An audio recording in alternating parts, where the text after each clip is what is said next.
क्या Donald Trump को एक नया दोस्त मिल गया है या ये एक बहुत जबरदस्त चाल है? क्योंकि कल जापान की पहली खतून वजीर आजम जिनका नाम सनाए तकाची है वो व्हाइट हाउस आई ताकि डोनाल्ड ट्रंप से मुलाकात की जा सके और अहम मामला पर बात की जा सके। और इस मुलाकात की शुरुआत कुछ ऐसे अंदाज में होती है जो कभी भी आलमी रहनुमाओं के दरमियान नहीं देखी गई, यानी कि गले मिलना। जी हाँ नाज़रीन, जैसा कि आपने देखा होगा कि जो डोनाल्ड ट्रंप है वो बेसिकली मुसाफा करते हैं, लेकिन इस मुलाकात के अंदर जैसे ही जो सनाए तकीची इनसे मिलती हैं तो फौरी उनसे गले मिल लेती हैं, तो बड़ा खूबसूरत सा एक लम्हा हमें देखने को मिलता है। लेकिन इस खूबसूरत लम्हे और डोनाल्ड ट्रंप के साथ बढ़ती हुई दोस्ती को एक खतरनाक मजाक ने खराब कर दिया, जो कि डोनाल्ड ट्रंप की जानिब से किया गया था। जब रिपोर्टर ने पूछा डोनाल्ड ट्रंप से, जो कि जापान की रिपोर्टर थी, उनसे कहा गया कि आपने ईरान पर हमला करने से पहले अपने अलायंस को क्यों नहीं बताया, यानी जापान वगैरह ये जितने भी जो इनके अलायंस हैं उनको पहले क्यों नहीं बताया गया।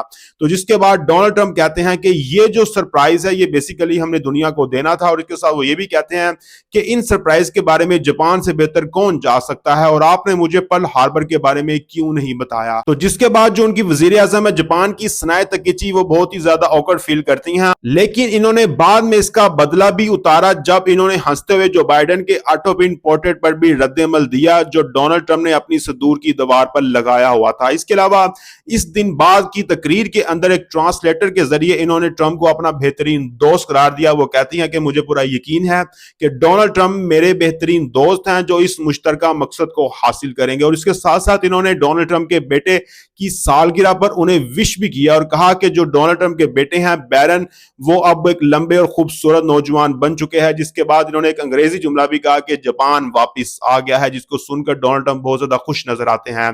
इसके साथ इन्होंने अमेरिका की 250 ईयर्स की जो सालगिरह पर अमेरिका को 250 चेरी ब्लॉसम के जो दरख्त हैं वो भी तोहफे में दिए हैं। लेकिन असल बात यह है कि लोग इस पूरे दिन को दो मुख्तलिफ नजरियात से देख रहे हैं। पहला नजरिया ये है कि वो कह रहे हैं कि ये जो दोनों लीडर हैं ये एक जैसे हैं, दोनों कदामत पसंद है, दोनों कुछ मामला पर एक जैसी सोच रखते हैं और लोग समझते हैं कि एक मजबूत मुस्तकबिल की शराकतदारी हो सकती है। लेकिन दूसरा नजरिया ये भी कहता है कि जो सनाए तकीची हैं इनकी जो हिकमत अमली है वो डोनाल्ड ट्रंप की ही मर्जी से चलाई जा रही है, और इसके अलावा जो उनकी तारीफ और खुशामद जो है वो हद से ज्यादा की जाती है इनकी जानिब से। तो इससे साफ नजर आता है कि जो जापान की रजीम है वो डोनाल्ड ट्रंप की मर्जी से चल रही है। लेकिन नाज़रीन, आप इसके बारे में क्या सोचते हैं? क्या ये मुलाकात जो थी ये सब कुछ सच था या एक सोची समझी चाल थी? लाजमी सेक्शन में बताएं। बहुत शुक्रिया।